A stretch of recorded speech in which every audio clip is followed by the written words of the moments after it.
Hi guys, it's LSP. It's currently the 20th of May 2019, 1:32 p.m. GMT time. So just a quick update on the previous video on DXY, where I spoke about some of the reasons why I believed it was going higher and so on and so on. It's the previous video to this one, be the 19th of May if you want to just watch over that. There's some useful insights in there, I believe. So it's kind of a running theme. What I was trying to get across in that video was basically this. When you have a belief, a bias, something that you believe is going to happen in the market, okay? Which in this case, I was saying I believe the DXY is going to continue going higher. I was explaining the stop run and so on and so on. Once we have this information, what do we do with it? It's very easy, and kind of makes sense, but difficult, okay? Meaning it's simple, but it's difficult. When you have this information, okay, what do we do with it? We look at the charts, we ascertain where we believe price is going, and then what? We think it's going higher, right? So we use the dollar in this example as a buy. We think it's going higher, so what do? Do we just buy? Do we buy now? Do we just, enter the market with absolutely no indication or idea of risk management, of size, time of day, day of the week, none of that. We just jump into the marketplace, okay? Well, that may work, okay? That may work. I'm sure there's many people listening to this video, right, that have looked at a chart or done some analysis and said, yeah, I kind of get a good sense for what's going on. Believe the market's going here. Believe this particular asset's going there, so on and so on. Only to watch it go there, but you lose money along the way, okay?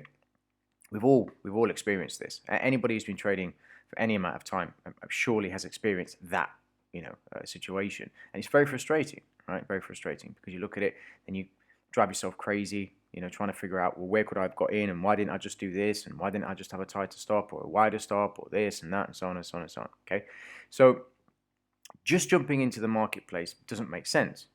Okay, doesn't make sense at all.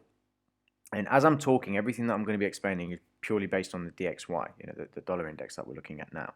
I'm not going to go into euro or anything like that. Obviously, I'm using DXY as an example because we're going to be monitoring this going forward, okay? As a running progression of price movement as it's unfolding, okay? So when you look at the price data as it is, so far today, we had Sunday's open, okay, which was yesterday. There's no Sunday candles on this, so it's just this one day. Okay, so Sunday opens.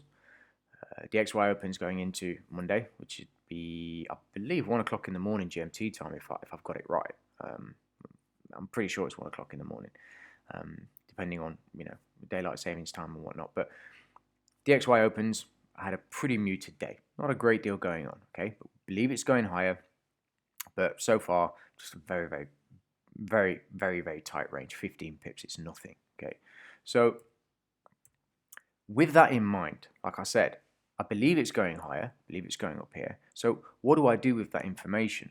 How do I apply that knowledge to a profitable trade, something that makes sense? Okay.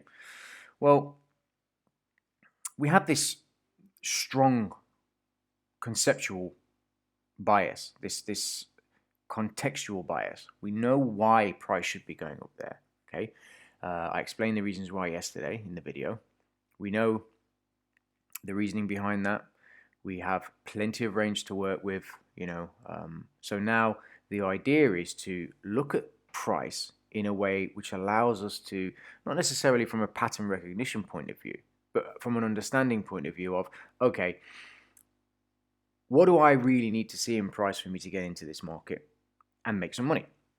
So we drop down to the daily and we're looking at it and we're saying, okay, we already have this bias. We just need something to confirm that that is indeed the case. Okay, and I've mentioned this a few times about crossover points. Okay, it's not a coin. It's not a term that I coined or anything special. It's a crossover point. I call it a crossover point because if price crosses that point, then it's going to go in the opposite direction, more often than not. So when I'm looking at the daily chart like this, and I generally tend to do this on the daily chart because we see this on a daily basis, we can monitor the, there's at the end of each day we can look at the charts and say, okay, what's happening? What's going on? What did price do? Did it give us an indication that it's going in one direction or the other? So we see this move here, which when I look at the marketplace and I'm looking at candles and I'm looking at, or analyzing the market, okay, I'm looking for areas where, for me, it clearly shows that because X has happened, it means X or X should happen. Okay, so because A's happened, now B should happen. That's effectively what I'm getting at. It's like a flow chart. Did price do this? Yes. Okay, so now it should do this. Did price do this? No. Okay, wait. Effectively like that. So because of this move lower, we already had this pullback. Okay, a little bit of relief here, continues pulling back, a little bit of relief, continues pulling back, comes all the way down, takes out the liquidity here, fills in the inefficiency, okay? And then we have a really nice reaction away from that, and it's been going up ever since, okay? So this is a turning point, yeah, of some magnitude, right? And it's not just because it's a swing low that was created. It actually, you can see that it clearly created a movement from that point. This is an interesting point. We can look at this and say, well, something's actually happened there. And I'll, just to let you know, guys, I keep moving my mouse away because if I leave it, I get these silly boxes come up. But this happened, okay? This happened, and it's clearly created something after the fact, okay? So we can see that, we're looking at it, great, okay. So now what, yeah? Some people might look at this from a moving average point of view. So the moving average is kind of going like this, then it starts to come around, and then it comes down, and great, if that works for you, brilliant. Some people might have MACD, stochastics, RSIs. Some people might just look at naked charts like I do. Some people might use support resistance, supply demand, many other tools. Point is, to just kind of put all of that aside for a second. When you're looking at a chart, even if you look at it from a bar chart point of view, you can see that there was a turn here. Okay, it's a clear turn. And if you look at it from a line point of view, again, you can see a clear turn. Yeah, something's happened here. We went up, we've cleared this high. It's not hard to understand. This is very basic, not basic as in knowledge-wise, but it's a very basic visual something to look at. You can see it and say, well, there was a clear reaction here. Yeah, just like there was a clear reaction here. There was a clear reaction here. Okay, so candlesticks just allow us to kind of break that down and see a little bit of the emotion inside the candles, emotion inside the orders, what's going on in the marketplace, and so on and so on. Okay, so we know that there was a turning point here, and prices continue going higher. We have our higher time frame draw on price, which we believe is pulling price higher. Okay, great. So I need to get into this right now. So when you're looking at it, you say, well, if I was to just get in right now, okay, and have a logical spot for my stop, where would that be? Well, we could pick the previous day's low, right? And you say, well, it's around about 15, 20 pips away. Okay, great. Is that enough? I don't know. Maybe. So you do some studies, you get into these types of trades, and we see how many times am I getting stopped out. If you get stopped out a lot, you start to widen your stop a little bit. Now, obviously, all of this takes time. It takes a lot of time to gather enough data to come up with a viable trading system based on some logical rules, okay? But from experience, I'm just going to show you a bunch of stuff, kind of give you some ideas, right? So for me personally, if I was looking to get into this, okay, I would look at the lower time frames because I already know there's been a nice reaction here. I know it's fulfilled an objective and a purpose, so it needs to find liquidity somewhere else, okay? Up here and and higher, okay? So when you drop down to the lower time frame, say you look at the 4-hour chart, you start to notice other little things. This is that reaction point. This is that nice fulfillment of price rebalancing. Really nice push away from that. At the time, we had this kind of equal highs up here. We had an inefficiency up here. Price really pops through that nicely. Okay, so we had another nice reaction here. Consolidation, consolidation, consolidation, pop. Okay, so for me, I'll start to look at things like this. The crossover point really effectively is this area here, okay? So you look at this small area here and you say to yourself, okay, we have this consolidation. If price comes all the way down here, okay, and goes through this consolidation, all right, it's likely to do one of two things. And again, this is based on experience. You have to notice and see these things for yourself. But if price comes all the way down here, okay, and clears out the liquidity, fills in the inefficiency, then what, okay? It's probably either going to go sideways or continue going lower, right? That's from experience. The point is, it's far enough away, okay, about 50 pips or so to say, okay, well, if price goes all the way down here this week, 50 pips down, all right, is it likely to then go 50 pips back up and then continue going higher?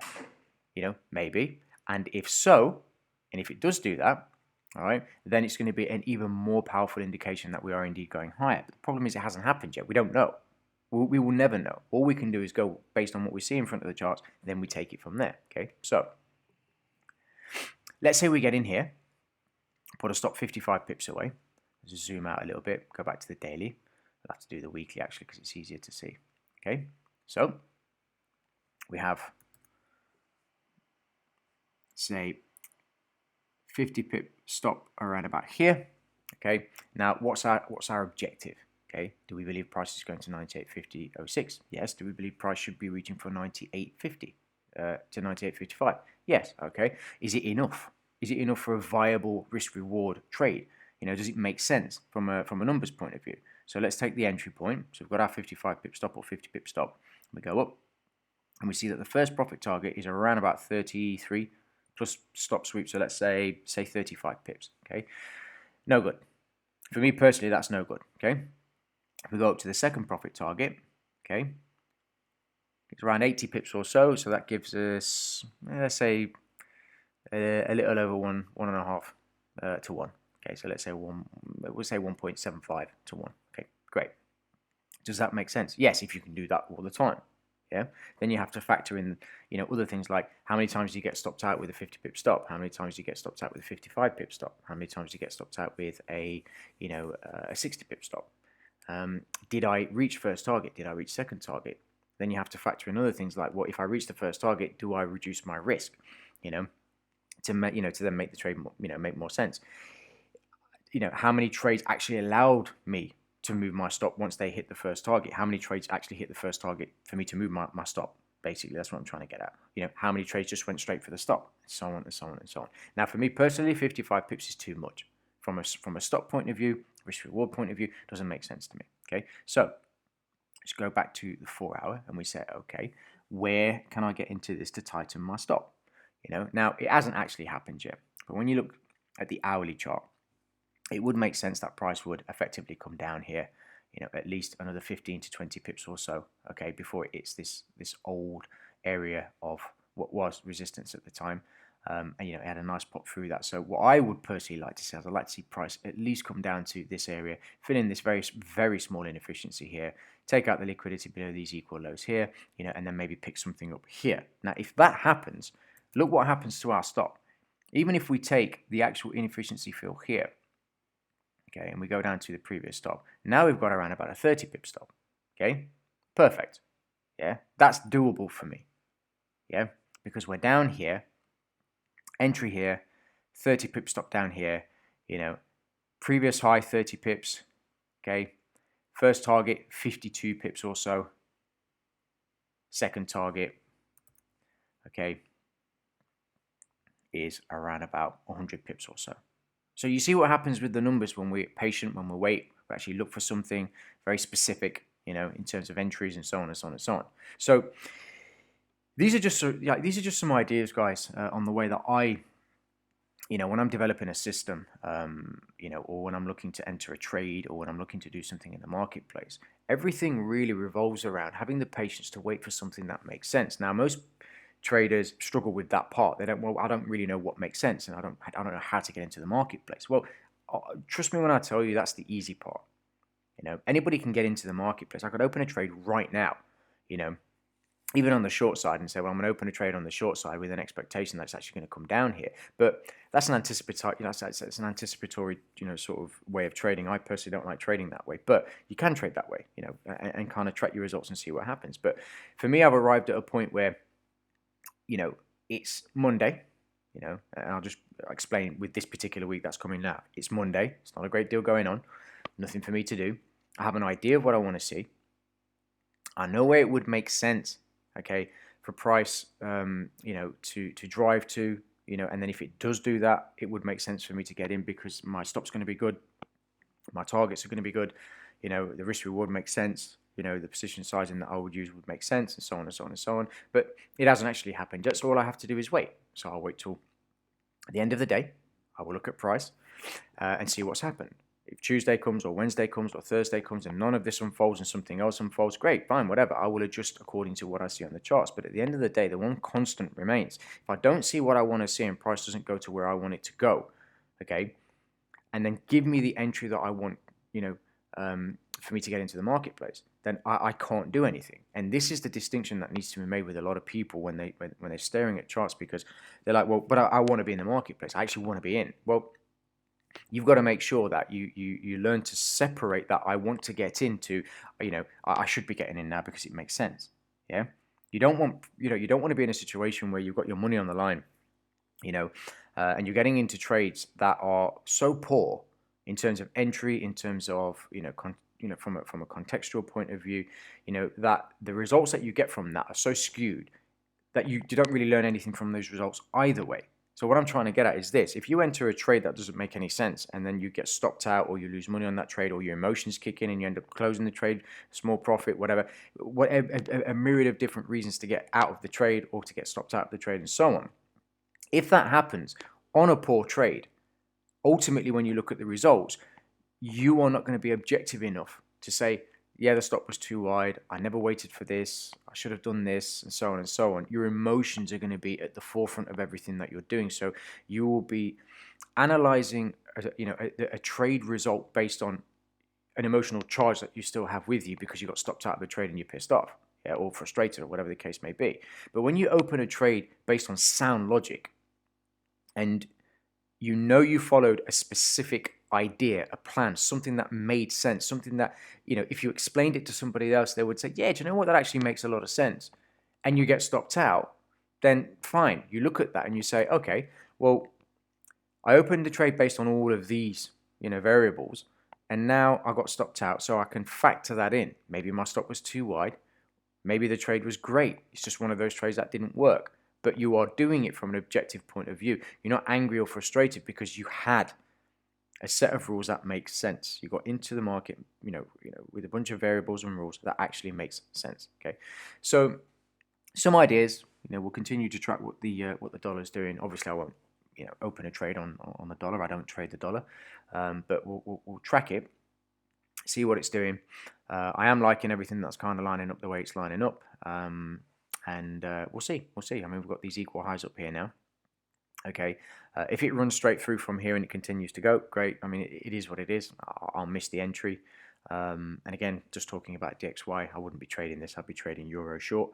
But I will continue to monitor it. Like I said, if it just goes, great. I can't do anything with that. No trade for me.